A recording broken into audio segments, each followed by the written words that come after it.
Thank you so much for joining us today for Partnership for Kids Beyond the Basics Growth Mindset. Should you have any questions or would like to follow up about anything that you see in the training today, all of the contact information is available on our website. So please feel free to contact us should you want more information. Today we are going to be discussing mindset. There are two different types of mindset. First is the fixed mindset. So in a fixed mindset, the belief is that basic abilities, intelligence, and talents are fixed. It's something that you're born with. So sort of think of that reference to a natural talent. Okay? In a growth mindset, it's understood that talents and abilities can be developed through effort, good teaching, and persistence. These two mindsets were developed by Dweck. She developed the mindset theory while attempting to understand how people cope with failure. During her research, she found that there were those who didn't seem to be overly bothered by failure. They overcame easily and they tried and tried again. And there were those who were utterly devastated by failure and essentially just gave up. And this got her thinking, why is this? Why are there these two different types of people that deal with failure? She is currently the Lewis and Virginia Eaton Professor of Psychology at Stanford University. She graduated from Barnard College, received her PhD from Yale University, taught at Columbia University, Harvard University, and the University of Illinois. If you would like to find out what mindset you are currently sitting at, there is an online quiz that you can take. It's pretty short, only takes about 5 minutes. The questions are repetitive, but you'll find that they try to change maybe 1 or 2 words to sort of trip you up or get a good idea of how you truly feel about the questions being asked. And at the end, it'll sort of give you an overall result, if you are more fixed mindseted or if you are more growth mindseted. So how are the mindsets different? Fixed mindset people are energized and confident when they have the right answers, are able to complete a task easily and correctly, and when they're viewed by others as competent and smart. Growth mindset people are energized and confident when they're able to conquer an obstacle, are able to work out a correct process, and when they feel they have worked hard, put forth effort, and tried their best. So think of your mentees. Based on these definitions, which mindset does your mentee seem to gravitate towards? Do they become easily frustrated when faced with a challenge? Or do they seem to enjoy that challenge? Do they feel best about themselves only when accomplishing something? Or do they seem to appreciate the effort that they exert? Next, we'll explore ways in which you as a mentor may encourage growth mindset through the use of praise. A fixed mindset is encouraged when praise is offered regarding the ability of youth. They are receiving praise on what they are able to accomplish, the end result. They are not receiving praise on the effort that went into the accomplishment. Youth crave praise and will continue to try to receive it. But when we offer praise about the ability of the youth will naturally gravitate towards earning that praise again, avoiding challenge for fear that they will not succeed, and therefore not receive the praise for which they yearn. So honestly, do you find yourself offering fixed mindset praise to your mentee? Examples being, you scored 100% on that test, you must really be smart. You scored 2 goals this game, you are quite talented. You completed that puzzle, you're really good at that. So as an overall, is this the type of praise that you're offering your mentees? Yes. Great, great. Offering this type of praise usually feels most natural and actually comes easily. What you'll find is when we switch to growth mindset praise, it does take a little more creative thinking and selection of words to give a growth mindset encouraged type of praise.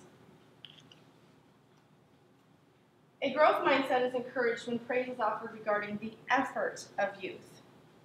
When they receive praise on the effort they put in, they're willing to put in the effort again and again on harder and harder tasks. So Dweck did a study with 4-year-olds. She offered 4-year-olds a set of puzzles, and she offered them a fixed mindset type of praise. They opted to redo the same puzzles over and over and over again to sort of get that immediate gratification of the fixed mindset praise. When they were offered harder puzzles, they declined. Now, when they gave a separate set of 4-year-olds puzzles and gave them growth mindset praise, praised them on their effort, they eagerly chose to try the harder puzzles. They were not concerned with the failure. Isn't that interesting? Mm-hmm. Ability-based praise instills a fear of failure, even in young children. So let's see how changing our words can encourage growth mindset. It takes practice and a lot of conscious thought to switch from praising the accomplishment to praising the effort. So if you look here, all of that studying really paid off to get that 100% on the test. Practicing your footwork this week was a great idea. You tried and tried until you figured it out. So here are some examples, and I would like you to give me how you would provide growth mindset praise. So first one, your mentee is on the basketball team. They're currently at 5 wins and 2 losses. They win another game. Would anybody like to volunteer some growth mindset praise?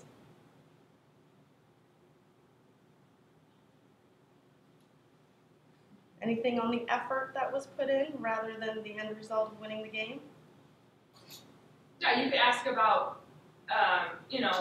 how they compared to the last game in terms of maybe one area they're working on, like more assists or steals or something, and talk about like their practice going into the game and things like that, and that it paid off like in the last example. Sure. Anything talking about attending practice, working as a team, perseverance, would all be geared towards growth mindset type praise. Second one, your mentee is having a difficult time with the math concepts in the current unit. It has been a struggle and her math grade has dropped. On the latest test, she scored a 76%, which is an improvement, but it will not help her overall grade. What sort of growth mindset praise can we give to this mentee?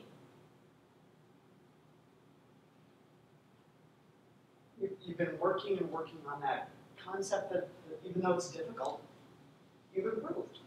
And the reason why you've improved is because of all that work you put forth. Fantastic. So talking about the extra study time that was put in, maybe the student asked for additional help, and that slowly but surely winning the race sort of a mentality. Last one. Your mentee is usually not very social or involved in many school activities. He surprises you by sharing that 2 of his art pieces were selected to be in the school art show. What sort of growth mindset praise can we give to him?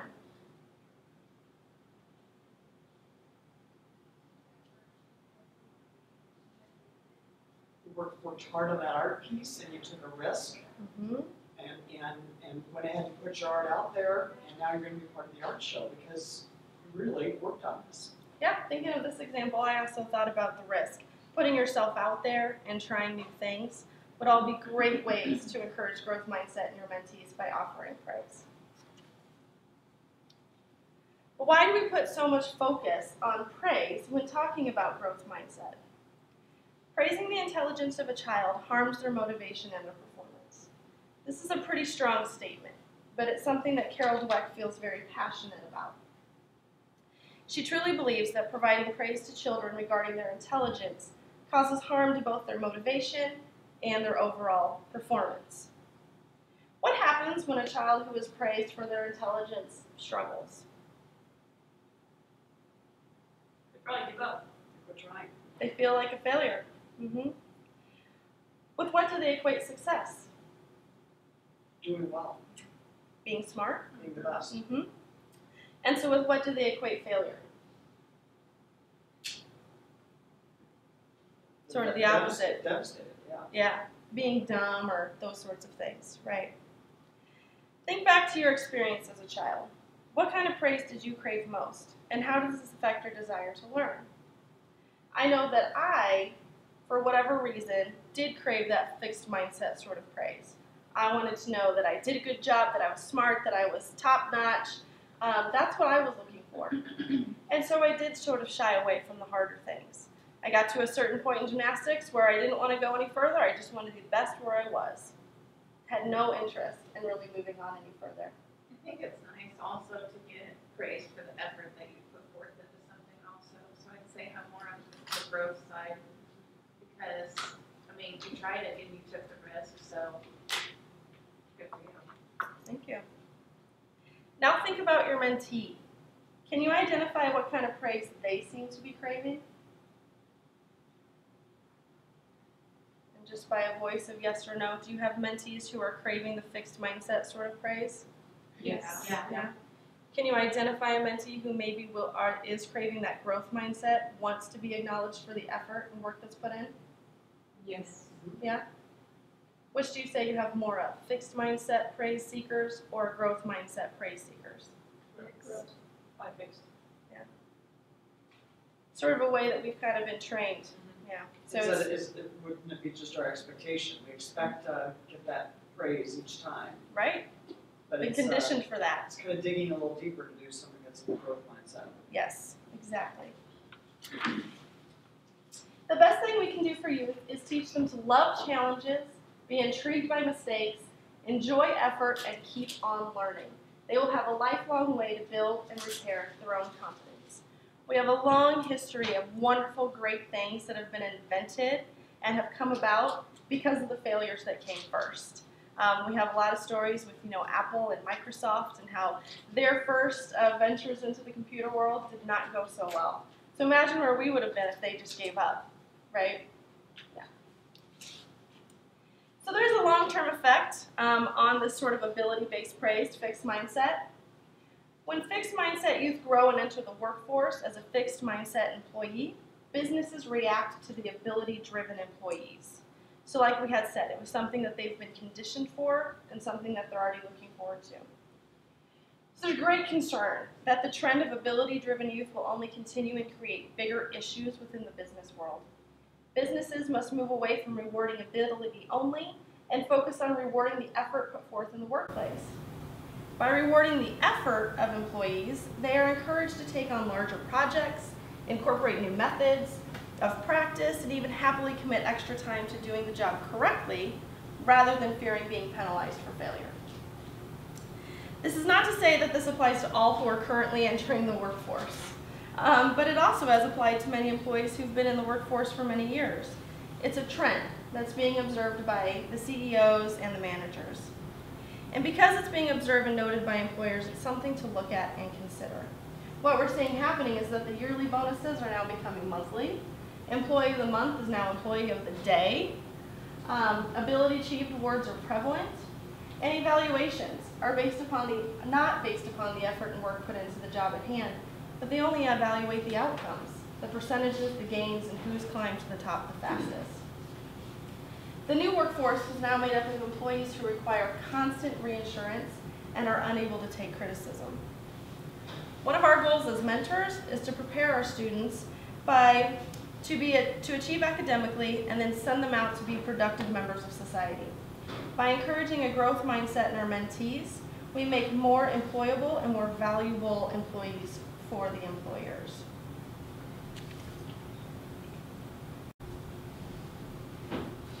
So growth mindset and fixed mindset has a lot to play with our relationships. And so I'd like to have you think about your mentees and what sort of relationships we are building, but also the relationships that they're building with others. So imagine, if you will, a fixed mindset, let's say mentee, who happens to be matched with a growth mindseted mentor, and what type of dynamic that might play in their relationship. When the growth mindset person sees their mentee struggling, they want to challenge them. They want to encourage them to improve and help them fix whatever's wrong. But the fixed mindseted mentee is going to say, oh, there's just evidence and proof that I'm a failure, right? For this mentor-mentee relationship to succeed in their interactions, the growth mindset mentor will need to step back and build up the mentee before making those suggestions about improvement or how to make things better. But also, the fixed mindseted mentee will need to offer positive challenges and be willing to step outside of their comfort zone in order to keep the growth mindset mentor engaged. So when we're thinking about matching mentors and mentees together, sort of identifying what sort of mindset they are in would also be a matching tool for us to ensure that relationships that we're building are going to work out. So fixed mindset folks seek relationships with others who will put them on a pedestal, make them feel perfect, and worship them. Growth mindset folks seek relationships with others who help them improve their faults, challenge them to become a better person, and encourage them to learn new things. So in addition to relationships, we're also thinking about our mentees and the types of friendships that they are choosing. I'm sure we've all encountered situations where our mentees have friends that we think, maybe these weren't the best choices. And their mindset could play into why they made those choices to begin with. So youth and adults alike may select friends based upon who fuels their mindset. So a fixed mindset person seeks validation of their abilities and may gravitate to those who do not perform as well as them in the long run, basically making them look good. A fixed mindset person may build themselves up by cutting others down. So they may actually be outshined when it comes to putting in the effort, big picture thinking, and producing out-of-the-box type ideas, but they may choose friendships with types of people that they can still end up producing a superior result. If producing more, scoring better, or doing it faster validates the fixed mindset friend, they will be drawn towards those that make them look good when comparing the end result. Does that make sense? So how do you see mindset affecting your mentees' friendships and their friendship choices? Do you have any mentees who you see are consciously or maybe subconsciously making these poor choices of friendships because they're stuck in a fixed mindset time frame? They're thinking in the long run they can look better because of the choices that they're making? No? Do you have any positive examples of where growth mindset friends are choosing growth mindset friends for those challenges? I was wondering if a fixed mindset might work into like the person or the group that is viewed as the most popular, and maybe a little bit unobtainable. Positively, what I see happening are when those growth mindsets friendships form are where they are challenging each other. So maybe they're part of a sports team, maybe they're part of a club, things where they have something in common, but where they can challenge each other to be better. So let's try to encourage those, right? Yeah. Even if they don't do so well, or they didn't maybe make it on the team, a growth mindset type of friend would say, you know, you did a really good job and you improved so much. I'll bet you next year you'll have a chance, or you know, kind of push them along to not be stuck in that this is just a really bad thing, but you're going to get there. Which directly relates to the next slide. Thank you so much. Friendships are successful if each person is able to provide the other with what they need. So not making the team example, but I'm breaking up with my boyfriend or girlfriend, I feel like such a failure. Look at the friendships. A growth mindset friendship would say, think of the time and effort you put into that relationship. You learned so much about yourself during that time. They just weren't willing to put in the effort to make it work. Whereas a fixed mindset friendship might say, this is better in the long run, you didn't deserve them anyway. Kind of see the difference? Okay. We are going to move on into sort of a hot topic area, which is the topic of bullying. And this is getting a lot of news press, a lot of information out there about bullying. And I know that we see it happening within our own schools and working with the mentees that we have. So we do want to talk a little bit about it and see how growth mindset versus fixed mindset might play into those bullying situations. So let's talk about the bully, right? They bully because they get to judge the less powerful. Maybe they bully because they get a boost in self-esteem, and maybe they earn increased social status by doing so. But for the victim, a fixed mindset victim feels judged. They're bitter and they are vengeful. So an example that we have here is Eric Harris and Dylan Klebold from the Columbine. It's well known, but both of them were bullied. They were judged, and so they chose to judge back. They decided who would die and who would live. But there's also the growth mindset victim, feeling hopeful of forgiving, learning, and moving on. So someone you may not have heard from Columbine is Brooks Brown. Brooks Brown was a classmate of Eric and Dylan and was bullied and suffered tremendously. But he embraced the growth mindset that people can change and rejected the fixed mindset of being vengeful. Brooks and Eric actually had a history of sorts. But during their senior year, Brooks offered up a truce to Eric Harris. He declared that he had changed, he'd grown up, and he stated that he hoped the same had happened for Eric. After After the incident at Columbine, Brooks worked on the Bowling for Columbine film with Michael Moore and set up a website for kids who are bullied to communicate with each other and learn that vengeance is not the answer. Okay?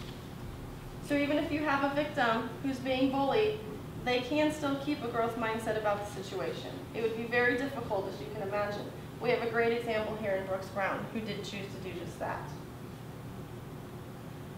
Prolonged bullying can actually switch a victim from a growth mind to a fixed mindset. So how sad, you have somebody who has that growth mindset even though they're in a bullying situation, but over time they can get switched to that more vengeful, judge and be judged sort of mentality.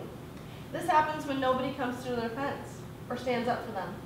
The victims begin to feel like they deserve it and they begin to judge themselves as inferior. So what can we do? Well, the most obvious answer is to change the school climate, right? Fight the atmosphere of judgment and promote one of collaboration and self-improvement. But how can we do that? Well, through our mentoring with our mentees, we can definitely start fostering that growth mindset to combat these bullying issues. So maybe you have somebody who typically excludes those from the group and they've chosen to include. Let's capitalize on that. I noticed that you included Kira in the group game. The growth mindset sort of feedback is, this shows me that you're thinking of the feelings of others, right? Building up that growth mindset, even if it's sort of towards a bullying situation. So the group mentoring model that we have here at Partnership for Kids gives us a strong advantage at using growth mindset to combat the bullying. Those who may experience bullying are provided with a group of peers and a mentor in which whom they can confide. It's a safe place. Those who experience bullying have a group of peers and mentor in which they can be built up instead of being dragged down. Now let's think about the bully. Those who may be the bully are provided with a group of peers and a mentor in which they can analyze the issues causing the bullying behavior and encourage the opposite behavior within our groups. And those who may be the bully have a group of peers and a mentor who accept them when nobody else seems to. So how does the group mentoring model in combination with growth mindset help combat bullying? How are we doing that in our groups? I think with the group mentoring model, just the whole group, it's always based on everyone collaborating and working together for some common goal.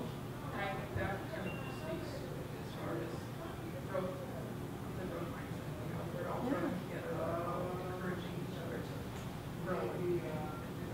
Right, I really like the collaboration point that you put in there, definitely.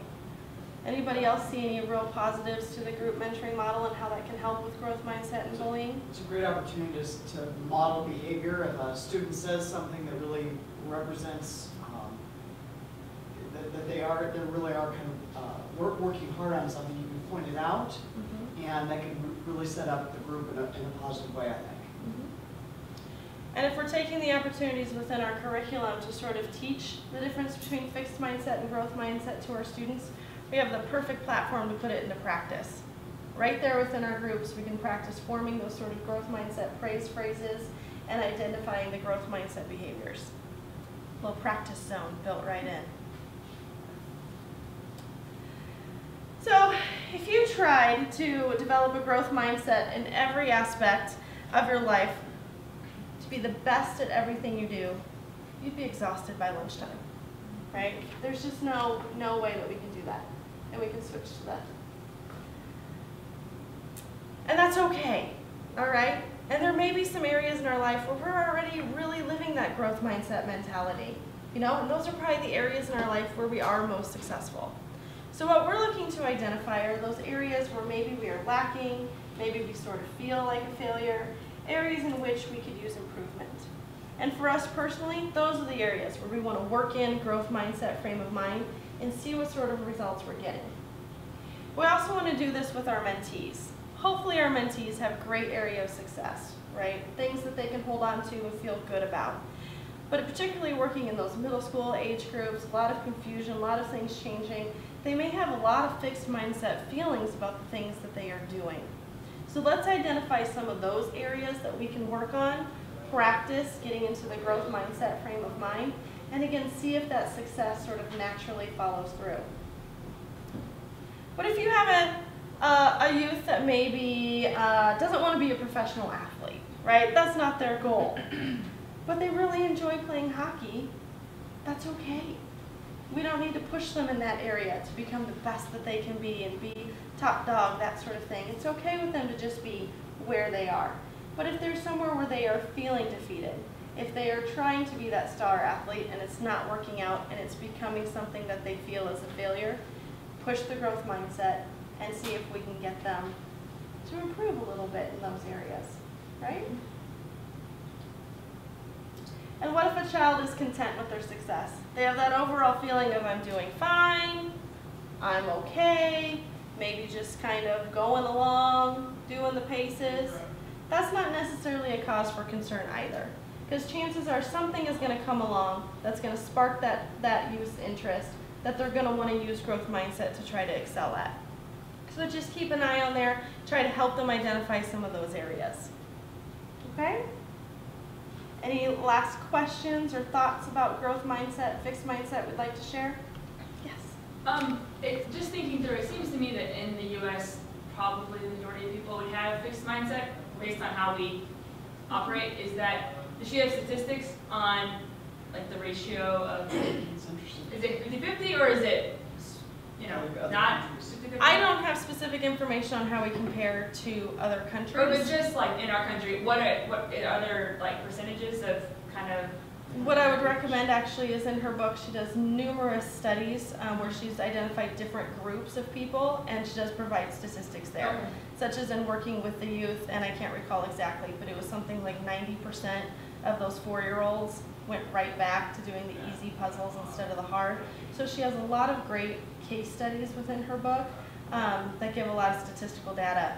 But I think that's all based here in the United States. So. It just seems to me that probably the majority of us have it fixed, and it would take a shift early teaching to kind of, and I was just wondering if she said like, Definitely 75% of people usually tend to this. Anyway. That'd be very interesting to hear how the American culture here Well, has fed into that fixed growth mindset. Maybe you kind of think about growth mindset takes a little longer. You really have to give some thought around how you're going to respond or what you're going to offer and share. The other one's good job. Yep. Done.